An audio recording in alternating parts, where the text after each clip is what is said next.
Hello, let's discuss the poem The Harp of India, written by eminent poet Henry Louis Vivian Derozio. And today I have decided to upload this video with a view of imparting some quality knowledge regarding this poem. So, today I will tell you something about the poem The Harp of India. And before explaining the poem, let me tell you something about the poet, and his name was Henry Louis Vivian Derozio. Henry Louis Vivian Derozio was indeed a magnificent poet. He was product of Bengal movement in early 19th century. He had dreamt of seeing Mother India emancipated from the chains of slavery of the Britishers. And he was himself a romantic poet who, like Shelley and Wordsworth, took shelter of nature, and he expressed his optimistic views regarding the freedom of our country. And in this poem, he just wants to tell us that he wants to be he wants to be the harbinger of the unborn freedom of our country. And the harp here stands for Veena. harp का मतलब होता है वीणा. So the poet here wants to tell us that under the oppression of Britishers, the colonial rule of Britishers had pressurized the Indians so much that the Indians had started leading a life of in an undignified manner. They started leading a life where they had lost their dignity, self respect, and they were brutally crushed under the feet of the Britishers. So, in this poem, the poet here wants to tell us that the word harp here stands for age old Indian tradition, culture, literature, art, music, and he just wants to tell us that the Indian tradition, culture, art, literature, music has been brutally crushed by the Britishers because they just wanted to destroy the unity of our country by destroying the spirituality of our country, which was the essence of us. So he just wants to tell us that here the harp here means Indian, age old Indian culture, literature, and art, music, etc. So, the poet is lamenting the loss of these things under the brutal hands of Britishers. He just wants to tell us in first line, why hangest thou lonely on your withered bough?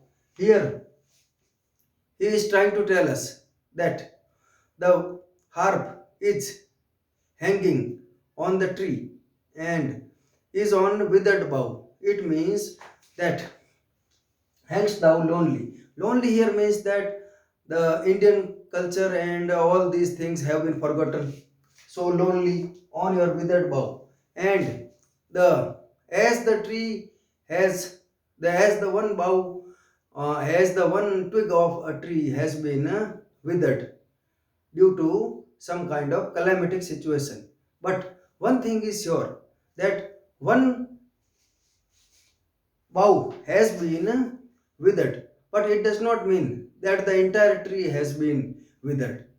The soil and the root of the tree are still alive. So it means that this is temporary. This situation is temporary, and we will certainly emerge victorious against those cruel people. So the poet here wants to tell us that why hangest thou lonely on your withered bough? Unstrung forever must thou there remain. And he is now trying to tell us that how long this kind of evil situation will be there in our country, and when will we see. Where he just wanted to herald the dawn of a new era in our country. So, unstrung forever must thou there remain. Now, he is trying to tell us that how long will this miserable condition last, and when will the Indian old age old Indian culture will be revived. The music once was sweet, who hears it now? And the poet here wants to tell us that The music once was sweet, who hears it now? That once in ancient times Indian culture was very rich. So who and now it has been forgotten. Why doth see the breeze sigh over the inner vein? And in ancient times, even when the breeze blew, it made some music with in the musical instruments, and it tempted the poets to embark upon making new musical notes. So here he wants to tell us over thy in way. Silence hath bound thee with her fatal chain. Now our country is in tremendous danger, and it is and our fortune is absolutely uncertain. He just wants to tell us that the fortune of our country is uncertain because no one knows when will this slavery be ended. And fatal chain means it has been chained in the chains of slavery has clutched our country, motherland. So he just wants to tell us that he does not know when will this misfortune end. Neglected, mute, and desolate art thou. And he just wants to tell us that the Indian culture has been neglected, mute. Mute means it has been stopped about speaking, and desolate, fully deserted. We are fully devoid of. We have fully lost our self-respect. Art thou like ruined monument on desert plain. Ruined monuments. Monuments here means that it was once, our culture was once very rich, and people adored our culture. So it was very ruined monument on desert plain. And now when we see it, we come to the conclusion that our Indian culture was very rich. Oh, many hand worthy far than mine. Now he just wants to tell us that many people, many poets had written poems to eulogize our country, and they had praised our country, they had held our country in high esteem in their poems. But once thy harmonious chords to sweetness gave, and in their lives also, the in ancient times the poets had harmonious chords. They had made some melodious poems, songs to sweetness gave, and in that way they had that was an icing on the cake for the Mother India, and sweetness gave, and many a wreath for them did fame entwine. Or many poets got fame in their lives. They got splendid fame in their life owing to making some memorable poems and songs. They made some memorable poems and songs for the praise of our country, and they got applauded. Of flowers still blooming on the minstrel's grave, and in their when they were alive, they got many kind of popularity, and and when they had died, they flowers still blooming on the minstrel's grave. It means that when they were alive, the flowers were garlanded in their necks, and they got applause.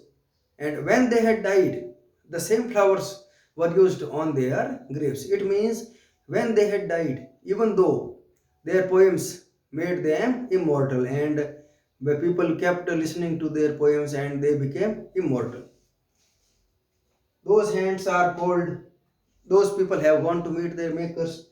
But if thy notes divine, but the poet here wants to tell us that if there is some kind of strength in our culture, then it will certainly be revived. Maybe by mortal wakened once again. Harp of my country, let me strike the string. Maybe by mortal wakened. And mortal here means human beings. And if those, if Indian culture is very rich, then some person like me will also be able to revive the sense of patriotism in the minds of our countrymen. So, once again, harp of my country, let me strike the strain. Now, just he wants to herald the dawn of an unborn freedom of our country by saying that he just wants to be a mouthpiece of our country's revival. He just wants to tell us that howsoever may be the darkness, but calamity is the touchstone of fortitude. Fortitude. If winter comes, can spring be far behind? He just wants to tell us that this misery is never endless. It will necessarily be followed by happiness, and this is a cyclical process. So, in that way, this poem has been written in form of a sonnet. So, Vivian Dorazio was himself a child prodigy. He died at the age of 22, but before going to meet his maker, he had made some memorable poems so as to incite and stimulate some kind of patriotic feelings in the hearts of our countrymen. And he was himself an Indo-Anglican poet, and he may be regarded the first poet of English in modern India. And this was indeed a fantastic poem, which had indeed decided to, the poet has decided to tell the people that you should have always be optimistic regarding your freedom. Don't be disappointed and disillusioned that nothing will happen to us. We will certainly gain some kind of hope in our life. Thank you.